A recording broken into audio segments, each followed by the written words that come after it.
It was one of those things I really can't explain what happened. You must find every now and again some words come out of your mouth. Uh-huh. And you think, where the hell did that come from? And I think I'd been past West Ham the day before. Maybe that was what came... But I can't understand it.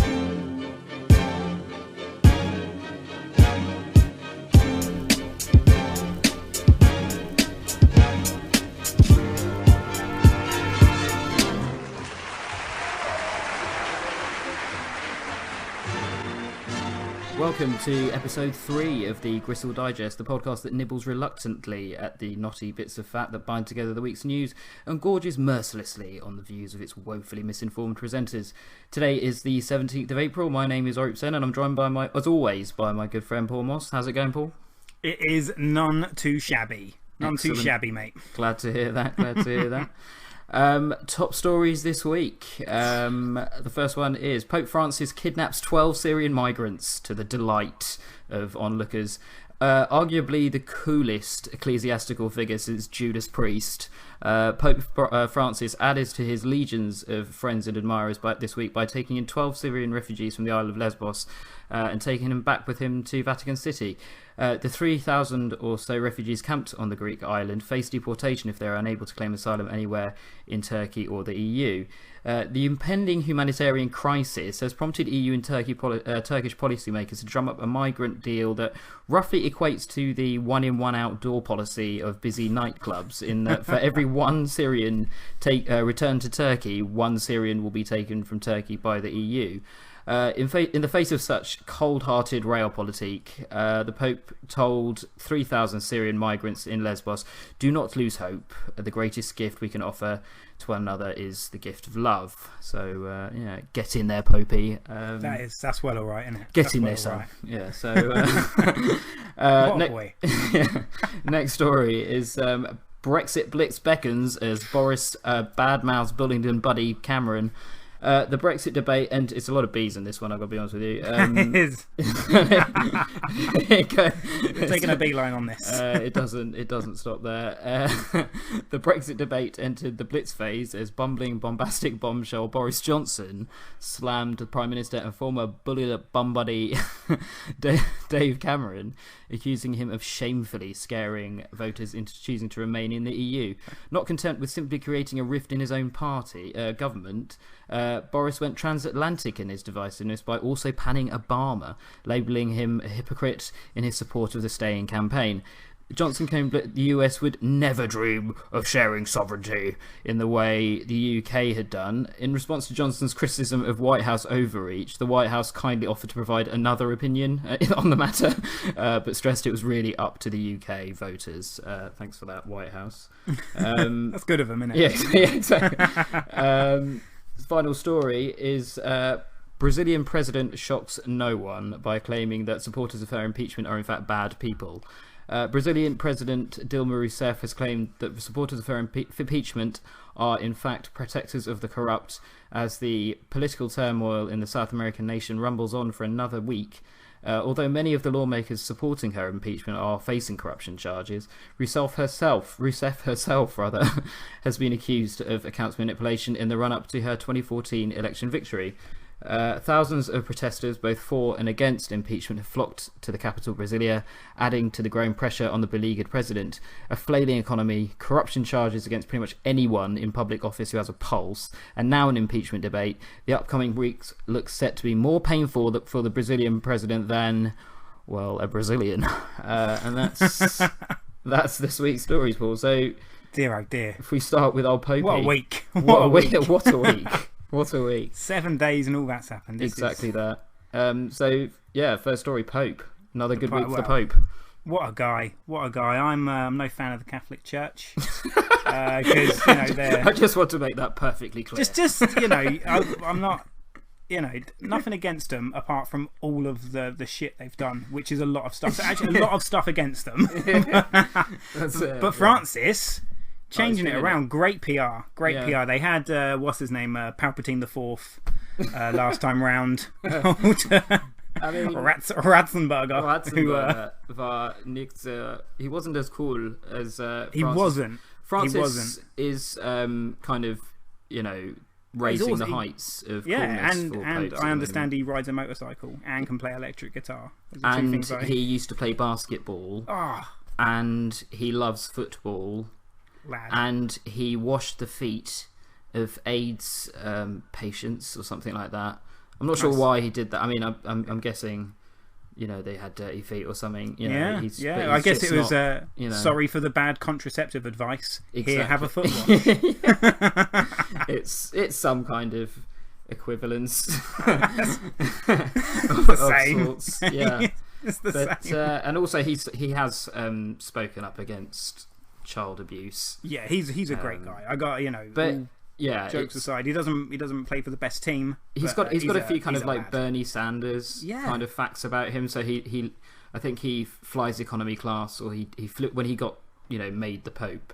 He flew to Rome on economy class. He was poped. When he was poped, when they poped him, he flew in economy class, and what a guy. apparently Man of the people. Didn't cause a fuss at all. Just was lovely as can be. Nice. He seems an absolute dude. Yeah, very progressive as well. You know, trying to make the church more open to homosexuals, etc. He's still, you know, it's still wrong. You're still going to go to hell forever for it. But before you're in hell, hey, come on, why? Let's be friends. Let's be friends. God's going to sort you out, mate. But exactly. Until that point, we can we're coexist. Yeah. But no, he says he's good guy. He's taken in 12 out of 3,000. I'm not sure. Specific number though, isn't it? It is quite 12. A specific number. I don't know if he's planning on new apostles. Exactly, that's what I was thinking. Getting himself some disciples. Jesus, we've seen it before. Yeah, this guy could do it. This guy, he's got lots of Jesus characteristics about him anyway, so why not? Top bloke. Next story, it's Brexit. It's Brexit again, Paul. It's Brexit all over the place. What do you think? Well, do you know, before all this happened, I had a relative kind of firm idea. I was fairly pro-Europe. I like the idea of open markets. I don't really believe in nationalism in any form or borders, just on a personal level. So I was quite pro-Europe. But now, I've got to say, I'm not really like the other way. I'm just more confused. Oh, yeah. Like that's the whole process, this educational process before we make a massive decision, which may or may not save our lives or kill us all. I don't know. I'm just more confused. It used to be, fairly standard facts about economics and stuff like that. Now it just seems random stuff. But I think that stay in Europe and I am your hair will fall out. Slightly the same in the sense that I'm not particularly. I mean, I understand that there are two quite strong arguments in a way, and I actually was listening to. This is quite sad, but I was listening to the Select Committee on the. Lovely. Is that on Radio 1 Extra? No, I just watched this on TV actually. It was earlier in the week, but it was on the 12th, and I think it had the major the people supporting staying in the EU, Malcolm Rifkin, I think, and Alex Salmon, and people looking to leave were. Grisella, is that her name? Grisella, someone or other? The chair of the Grisella Stewart, the chair of the Leave campaign. She's a very articulate sort of German lady, and also Liam Fox, who's a bit of a pillock, really. But Foxy, yeah. But that, I think what the Grisella Stewart made quite a good point that I found quite hard to counter, which was that for all those who support staying in. No one really ever speaks in defence of the EU because, and that's quite true. I mean, it's all about trade agreements, isn't it? And just like the fact that it's a bit of a shambles as well. No one's really able to defend it quite well at all, are they? The idea is good, isn't it? Yeah, and that's what it comes down to, isn't it? It's like this idea of concepts. It's like this argument of concepts. The people that stay in are, conceptually arguing that it's better. But the people that are voting to leave are on the same basis, just arguing about a concept, like this idea about sovereignty. I mean, for me, for the average voter, whether the sovereignty devolves a little bit further away from us, it just doesn't matter. I mean, there's no difference at all. At the end of the day, there's a guy in a suit with a funny accent who's making decisions over my life. Now, that funny accent's either a really posh, hello, you should do this, or it's a French or German guy. It doesn't matter, does it? To me, I don't. This is true. They're still completely removed from my life in all ways. Precisely. But I think, it's kind of funny now, I suppose, how the net impact of all of this really seems to be that the Tories are just tearing themselves to shreds, which is quite fun to watch. It's a joy to behold. Exactly. Who is it? I'm trying to think who it was this week, but said David Cameron wouldn't last 30 seconds as Prime Minister if we go for an exit, and he would instantly be out and would lose his credence, his place in the party. I think quite interesting. It'd be very tough. That kind of rhetoric already. Oh, Dave, Boris has got it waiting in the wings. Final story: Brazilian president. I mean, it's quite. I think I spoke to you about why I chose this one because it's just a big issue. Oh, it's such a Brazil. It's not really clusterfuck. Yeah, it's been going on and on for a while as well. Yeah, and you sort of. It's really complicated, isn't it? I mean, which so is many the annoying levels. thing about it. It's yeah, very hard I never to imagined corruption in South American politics was going to be that easy or clear to work out. But Jesus, these guys. The president Dilma Rousseff has, done some fairly laudable things over the years. Very, very noble lady from all accounts. Yeah, like fought against tyranny and all the rest of it. Yeah, was tortured as like a political prisoner and stuff like that, yeah? Wow. I mean, it's pretty tough. I don't see any of our lot subjecting themselves to that, and why not? I don't think so. Not? I don't think so. You wouldn't Edwina Curry, she's not wanted to stand for. But she would. I mean, she would, but it would be in a kind of paid context, like she was just paying, or John Major was paying for her to do it. That happened, didn't it? Or something. Yeah, them two. Oh yeah. They didn't. There wasn't any. There was something weird. There was an angle to it, wasn't there? Wasn't it wasn't just two shamefully hideous people. No, they were into some freaky shit. I swear there's something. else. Yeah. I think Edwina would get John to pee on her and stuff like that. I think that was it. I think that is it. But Brazil. I mean, she's had quite a. It's that kind of classic situation of when the person is not in power, they're incredibly noble and of the people, but the moment they obtain any kind of power, things seem to sort of flip on a sixpence. And she's been implicated in a few spicy things, hasn't she? Since getting she certainly has, yeah. Like and just protecting those around her were seemingly involved in an endless stream of corrupt shit. What was it? Was it one of her ministers? We were talking about this. Yeah. He was like a pretty senior guy. Was caught up massively. I think he was caught up in what's the oil company there? Which just Petrobras, I think. Yeah. So he was caught up somewhere there. So he was taking lots and lots of public money from various places and using that to pay for basic like political bribes. There was huge outrage over this, and the guy was being, I don't know, the equivalent of impeached. He was going to be taken to court. Now the only thing that could have saved him, which is strange enough, is if he got promoted. So if he went onto like the Brazilian kind of like senior court, like the Brazilian Supreme Court. Yeah, I think it was that, wasn't it? Yeah. And that's the only reprieve that was possible, and it seemed like such an outsider shot because the guy was a clear scumbag, and she promoted him, keeping him completely safe. I mean, there's something quite like almost teenagery about that, like it's a teenager's solution to that problem, isn't it? Or just we'll just change the constitutional laws to allow that. It's just sort of ridiculous. But I mean, and also she's quite sexy. No. She's quite she's not very pro LGBT. Do you know what I mean? No, she is on the old LGBT, mate. She's not very she ain't wearing rainbows and shit, I'll tell you that. Yeah. No, I think she's quite they like their Jesus over there, don't they? Yeah, they do. And that runs too much of their there's too much of that church and state stuff. Isn't Pope Francis Brazilian? Is he Brazilian? Argentinian. Oh, it's Argentinian. Sorry. Yeah, that's true. Oh yes, he likes. Is it the salsa? He likes dancing. Pope Francis. I bet he does. I bet he's got some moves as well. You know he has. I bet he cuts a rug.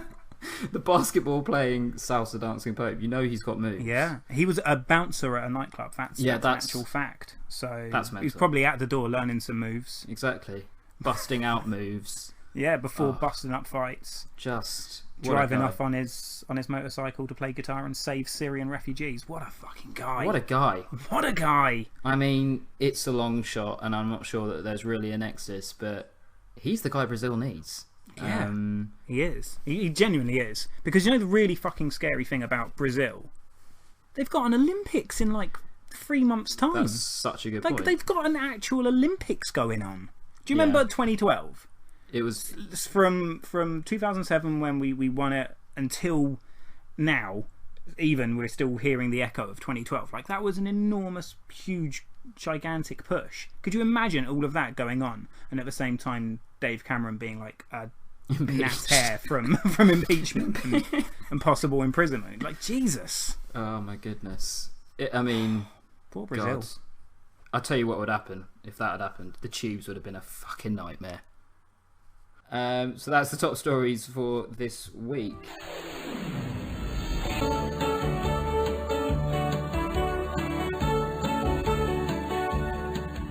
Love that tune, Paul. Love that tune. On this day in history. So last week, if you remember, do you remember? Yeah. the three facts. I'll be bitterly disappointed if you don't. It's all right. I apologise for your bit of disappointment. I remember literally none of them. I can remember the facts from the week before. Okay. This one, it's not going to be that. They'll all come flooding back. I shall remind you of Get the me three. started. So last week, which was actually the 10th of April, but I picked facts on the 9th because I just that's why it threw me off that way. Yeah, that was exactly. Just moving the goalposts. Such a cheeky move of mine, last minute move. But the three facts were: in 1738, merchant mariner Robert Jenkins had his ear cut off by a Spanish merchant, which ultimately led to the War of Jenkins' Ear, fought between Britain and Spain in 1739. Second fact was in 1719, the Prussian badger baiter Gerhard Mettelschnitz illegally baited a Saxon badger, leading to the Franco-Prussian badger wars of the 1720s.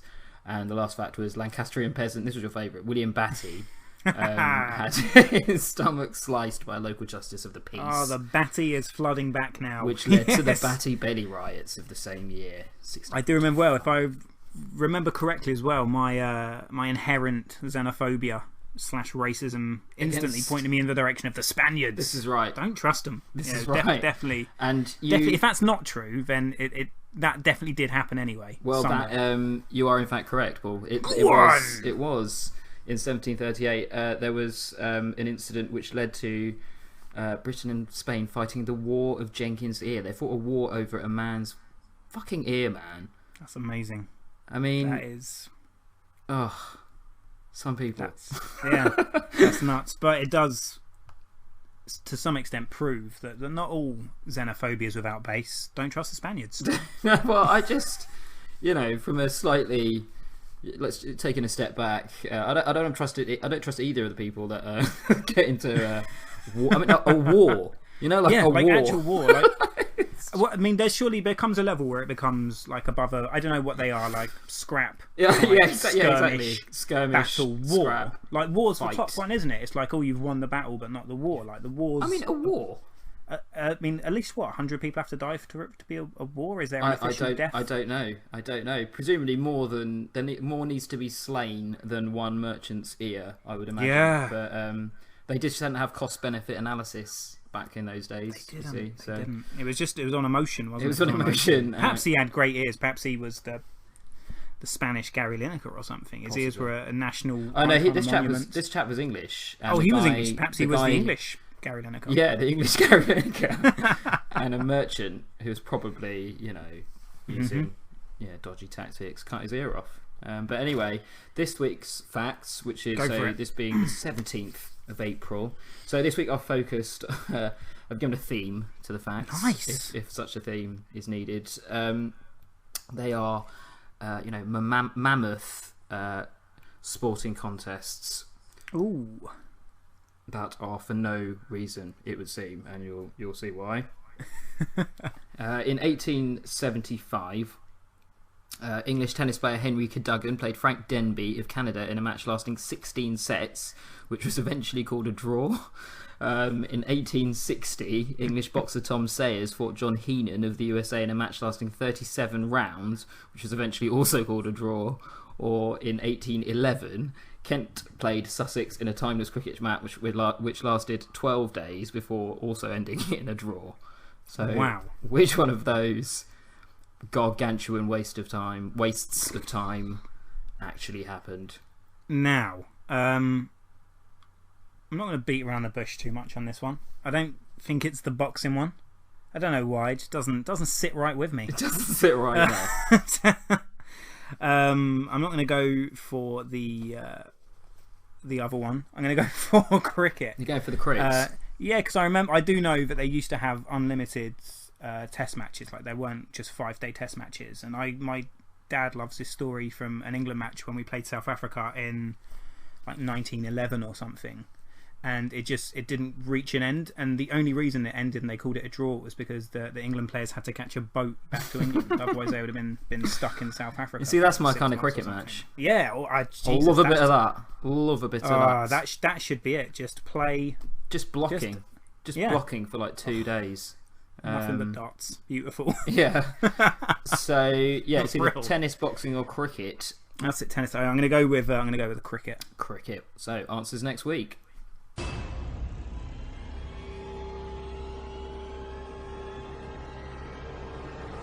When the streets of Guildford fall quiet and dark, by the Odeon cinema thou mayst hark. 'Tis not a bear or an old man named Wilfrid. 'Tis in fact the Bearded Lady of Guildford. People see me trundling about on my Victorian bicycle late at night and they think that's all I do. It's a lot of what I do. But I also do so much more.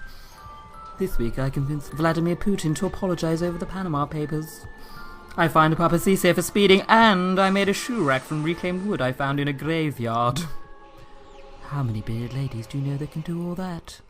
Eh?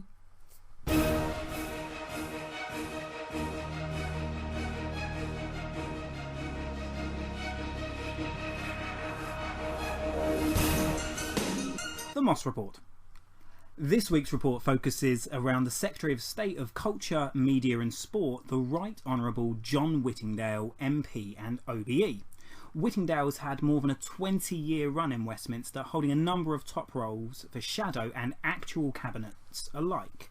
He hasn't been what you'd consider a career politician, so may not be as instantly recognisable as some of his notorious colleagues. For example, he doesn't have the sizzling charisma of a Theresa May or the rampant sexual machismo of a George Osborne. I'd say Theresa May's sexual machismo is pretty rampant too, but jeez, that's for another day. Them two together, wow, all-time favourite conservative sex fantasy. Without a doubt. Without a doubt. Whittingdale, however, is an important player in the government and is most prominent for his position as the chair of the committee which led the investigation into the News of the World phone hacking scandal a while back, and more recently for planning to take a slice of the licence fee away from the good old BBC and give it to private broadcasters. Now, all this has made it so interesting because the reason he's made headlines this week is it's emerged he's had a 6-month relationship with a sex worker. Now, Whittingdale... I love the fact they called it a relationship, but go on. Yeah, no. So Whittingdale, now, he's a divorcee, first of all, and he claims he had no idea what his then girlfriend, whom he had met via dating website Match.com, did for a living. So you could potentially argue he's done nothing wrong here. This is his private life. He should be left alone to do his job, monitoring the ethical standards of newspapers and broadcasters.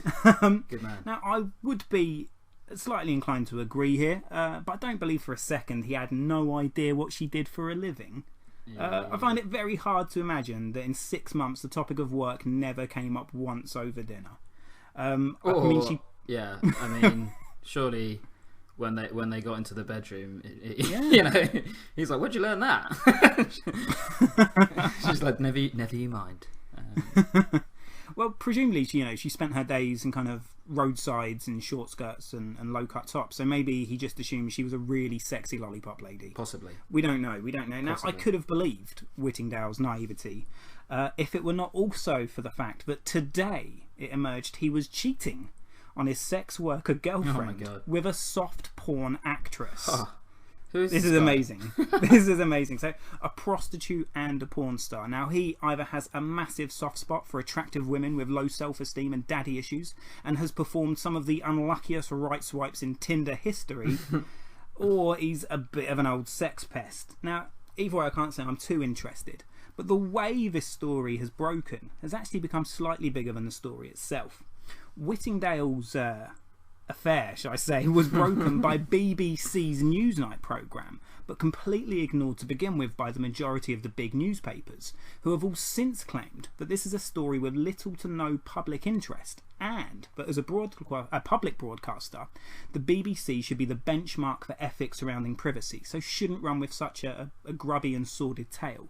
But most damningly of all, they're saying that the BBC are only running this story as a smear campaign in order to end the career of Whittingdale and, I presume, attempt to secure a new culture secretary with what one would imagine is a greater sense of sympathy for the BBC. Now, I find the stand of the British tabloid press here surprising because it's pretty noble and brave. Politicians, they're just like anyone else. They should have a right to privacy.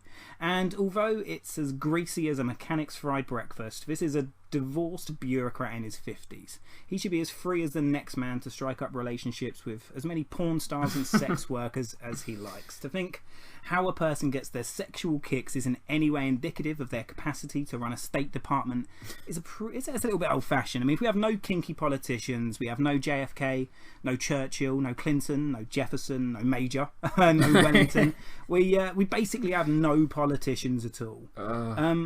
Now, however, I would have found the stand of the press this week slightly braver and perhaps a shade more noble had it not been in the shadow of last week's celebrity threesome super injunction hoo-ha, where the British press were in uproar, literally jumping up and down over a super injunction which prevented them from publishing the name of a celeb couple who may or may not have been having a threesome, even though the names had been made public in America and were now splashed all over the internet like the urine on the floor of a Weatherspoon's toilet seat. They were genuinely outraged that they couldn't print this story because of its so-called importance to the British public. Now, both of these stories are essentially the same. They're both the titillating tales of people's private lives. They're the skeletons in the closets, which we nearly all have to some degree. But are they of public interest? I don't know. So where are we this? Is this just the sordid actions of a horny old Tory? Is this a story of genuine public interest? Or is it just a smear campaign by a self-serving public broadcaster to protect its coffers? Is it the British press just doing a favour to a minister whose very job it is to actually scrutinise their journalistic ethics? Or, and I feel myself pulling towards this answer, is this just the nexus of a lazy, bin-diving, phone-hacking, bullshit journalistic culture who've decided instead of giving us news to spoon-feed us smut like we're a nation of repressed curtain twitchers, but drown us in rank hypocrisy when it suits their narrative? Wow. What the ruddy bloody hell do you make of all that, then? Strong words. Strong indeed, sir. Strong indeed. Words. A strong denunciation of proceedings. I've pulled no punches. I don't think you did. And I think that the press are strewn across the canvas, so to speak. But no, I think it's just another kind of field for the press to run around and be hypocrites in, isn't it? I mean, it's just it's bizarre, isn't it? How an industry that is designed to chronicle history has such a poor recollection of history. Of history that is less than a week old. Less than a week old. And also, I mean, on the whole phone hacking and Glenn Mulcair and all of that sort of sordid nonsense was kicking around a few years ago, and they first called for the Leveson inquiry. At that point, like a lot of the press were actually behind the Leveson inquiry and the sort of general principles behind it. But so quickly did they change and sort of flip on a lid and start to kind of pretend like that sort of action was like a fascist encroachment into freedom of the press, which was it's an absolute joke. Such a it really is BS. I mean, just because just fascists aren't if you think a fascist is just the sort of bloke that's going to say, "Oi, don't jump into that person's bin," and "Oi, don't hack that person's phone." I'll let me tell you, if the fascists do come along, there's going to be people, the really surprised people out there. There certainly are, sir. There certainly are. It's remarkable how they can draw a comparison between kind of investigative journalism and the fact that things like the Leveson inquiry are preventing this. This is government protecting themselves, when really what they're doing is trying to justify their actions, which include hacking the phone of a dead teenage girl. Like, absolute arsehole. It's such a... And then, last week we have this celebrity who shall not be named for legal reasons. I know we're on the internet. I don't know where we stand on international laws. Well... So I won't furnish any answers. Yeah, I don't think we should furnish answers. just for the fact that because also we're in Britain, and Britain has the most hideously kind of archaic libel laws in the world, such that everyone who forum shops in libel suits generally comes to Britain. So yeah, I wouldn't fancy our chances. Right, my lips are sealed. But yeah, I mean, but at the same time, it's like. This guy, I mean, it's another case of Tory smart. It's it does seem like the actions of the BBC are.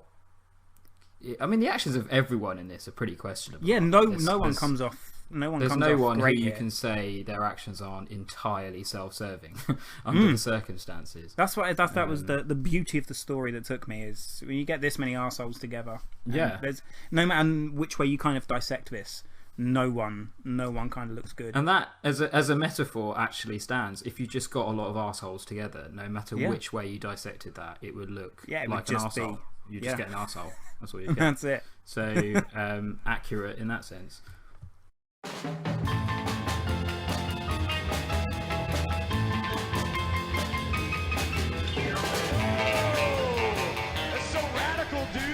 Oh, ever since I become jihadi, I never get the time to come to the beach and just chill and check out the beaches. Check out the beaches, dude? What are you talking about, bro? You coming to the beach and you're checking out other beaches, dude? Khamdala. What? What are you talking about? I come to the beach and I check out the beaches. The beaches? No, the beaches. In the bikinis, with the tank tops. Inshallah, one day I will destroy them all. Oh, the bitches. Yeah, I hear you, bro. I see that smoking tan booty and think, god damn, I want to cover that ass with a burqa. Just cover every last inch of them. Oh shit, that's true. Oh, I tell you who I'd like to cover with a burqa. Who, bro? That Colombian chick from Modern Family. Oh shit. I'm telling you, alhamdulillah, may peace be with him. She is some hot ass. I would just drown that in the burqa. Dude, that's pretty gnarly. You're right, man. This is gnarly. There is so much jihad these days. I've barely been able to take all my leave. Oh, I hear you, dude. I was in Belgium last week, then Syria, then Belgium again. I didn't even get to go to the dam, dude. It sucked. So close. Alhamdulillah. When did we become so busy, alhamdulillah? In the old days, it would be a little bit in Middle East every now and then. Now it's every fucking week, alhamdulillah. Alhamdulillah. Well, it's nice to take a break. All we need now is a hot party. You know what? Change the music. Oh, yeah. Oh, that's the shit. Now we just need a hot party. Yeah, dude. With the world's best beaches. What, like Bondi? No, like the chick from Modern Family. Oh, right, yeah. Awesome. And we just walk up in the place with our boys. Yeah. And then we just blow them. Yeah. I mean, torch That's that so shit. gnarly, dude. You're right, man. It's so gnarly. Oh, we could make a video. Oh, I love it when we make videos. Oh, we could have shots of us going in, strapped up and wearing turbans, overdub some gnarly Arab singing, dude. That's the shit. That's the shit right there. Oh, man, I love coming to beach to take a break. Me too, bro. Me too. but it always makes me want to go jihading even more, alhamdulillah. Oh, you know it, bro. Alhamdulillah.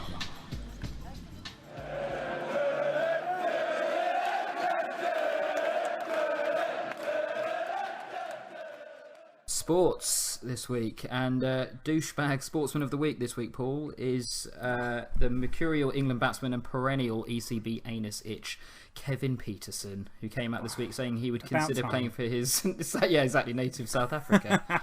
In an interview with Cricket Australia, Pietersen admitted it was a thought in his head, which is normally a portent of doom, and that said, if it happens, it happens. Amazing stuff. What amazing stuff? You know, he just can't fail to be an irritation. And I'm not even a particular kind of supporter of the ECB or anything like that. I'm fairly neutral on the whole, war that they seem to have going on between them. But I mean, he's such a pill. It's the most incredible thing about this is that although we're only in week 3 of sports arsehole of the week, this is the first time KP's getting. Yeah, I know. Yeah, you're right. It took longer than I thought it would do. And the other scary thing there is that the thought was just started as a thought in his head. That's the worst place a thought can literally start, is Kevin Pietersen's head. Exactly. A dog's ear is a better place. Exactly. Very Victorian insult there. A dog's ear. Dog's ear. Take that, Kev. But he's also just great batsman though. He's great, great batsman. He's playing in the IPL at the moment, and I've been watching a bit of that, and it's he's playing sort of he's kind of varied performances, but the thing that really stood out to me was they nowadays they'll have a microphone with one of the players on the pitch, and they'll kind of speak while they're kind of out in the field or whatever, and they had that mic with Pietersen, and he was such a kind of testicle shattering sycophant that and just like cackling like a sort of child who'd been given hydroponically grown marijuana, and just giggling his ass off at stuff, and you're just like, mate, calm down, you're such a tryhard, it's like you're trying to you're trying to date the whole of India or something, and like, man, they're already paying you, you're already there in a way, just calm down. I mean, and the whole, he just wants to be loved. He just wants to be loved, and why? But still act like a colossal arsehole at every opportunity. Bellend. But so yeah, he's douchebag sportsman of the week, and I think a worthy candidate by the sounds of it. But he definitely gets it. So moving on to unlucky bastard of the week. This week's unlucky bastard of the week is reigning Formula 1 world champion and the mid-Atlantic accented Lewis Hamilton, who has seen his wretched start to the season continue at the Chinese Grand Prix. Hamilton was first penalised for changing his gearbox, meaning he would only be able to start no higher than 6th place following qualifying, only for an engine failure to see him take to the grid in last place. However, today he did actually do rather well and recovered to finish in 7th place. Although he did still have 5 pit stops throughout and had more engine trouble, so very, very unlucky. But it would seem quite plucky. So the plucky Brit, I mean, he is still technically a plucky Brit. He's only in Switzerland for tax purposes. we can't judge him for that. He's still one of us. He's still one of us. So yeah, good on the plucky Brit. Now I'll confess I know so little about Formula 1. Yeah, I can't. It's hard to have much of an. I know. I'm not opinion on this. I'm not a huge Formula 1 man. It was quite difficult to find an unlucky person, I must say. That was what pulled me in the direction of Formula 1. The normally, unusual direction of. It is. It shocks me how popular Formula 1 is. Like, Sky has its own channel dedicated. I mean, isn't that overkill? Formula 1. Isn't that overkill? It is. I mean, I don't know how long the Formula 1 season is, but seemingly eternal. I think it keeps going, doesn't it? Because he won, and then now they're at it again. But just Sky, what they seem to do with their channels, you know how they have. So yeah, you've got Formula 1, and then there was a Sky World Cup Cricket or something, and then Sky Spielberg, Sky Disney. I mean, what are the other ones? There's so many of these kind of. Well, they had Sky Sports. They had Sky Sports Darts over the Christmas for the World Championships. James Bond, basically. Sky Sports James Bond 007 or something. Yeah. And it's just like, stop taking the piss out of the fact that you own all the channels, you fucking wankers. Just stop it. Like, we get it. You've got all these channels. and just rubbing it in the faces of Joe Public. That's Murdoch all over. It is, though, isn't it? So that's tangentially we got away from that, but that was Lewis Hamilton as unlucky bastard of the week. And we covered our lack of knowledge on Formula One by just bad mouthing Rupert Murdoch, which is one of the best purposes of Rupert Murdoch. If you ever stuck for small talk or anything to say in any given situation, True. Just give Murdoch a couple of sly jabs. Exactly. Everyone, but, no one's the wiser. I'm not quite done with the unlucky people, because as you well know, Paul, I didn't think you were. In the we're giving an honourable mention this week in the Unlucky Bastard Stakes, and that goes to Aston Villa. Aston Villa, no thriller for Villa. None at all. Their defeat at the hands of Manchester United yesterday saw them relegated from the top flight of English football for the first time since 1987. So I think we should all have just a moment's reflection. A moment, maybe a moment of silence for Villa there. And that's enough of that. Who I really feel sorry for, though, in this Villa story is celebrity Villa fan and Prime Minister David Cameron. Why is David Cameron an Aston Villa fan? Well, he is. Not too long ago, he did confuse it and say he was a West Ham fan, but then later came out and said, "Oh no, I just got confused. It's actually my beloved Aston Villa," which is how he refers to them. Brilliant. He's the guy I feel most sorry for. Poor Cammy, he's not had the best week, has he? Yeah, exactly. This After all that's happened, and then Villa go down as well. Yeah, he's got to be gutted, isn't he? You know what it's like when your team lose at the weekend. Yeah, it's just it puts you in a bad mood. It's the turd icing on a shit cake, and it is. That's what's happened to Cammers. Now this has gone down. Just time, I think, Paul, for an audio Instagram. It's a new thing I was telling you about. Love them. It's where obviously we don't have the benefit of pictures on podcasts, so don't need them. Don't need them, exactly. They're just superfluous ostentation in our eyes. Needless. So evidence. we are instead going to describe a Instagram picture that we have selected this week, and this week it's a picture of Kanye West Instagramming a picture of himself Instagramming. All right, with the hashtag infinity. Just incredible. So that's Kanye. He managed to break the fourth wall of the internet. Exactly. What a hero. That's Kanye. So that's it for this week. But please do follow us on Twitter at Gristle Digest. Do it. Also check out our YouTube page. Do it. You can just type in the Gristle Digest. You'll find it. Please subscribe to it if you like. And also we've got a SoundCloud page out there too. I don't know the address, but I'm sure you'll be able to find it if you just Google it. And that's all from me. That's all from myself as well. But do it. Do it. Doing it and doing it and doing it.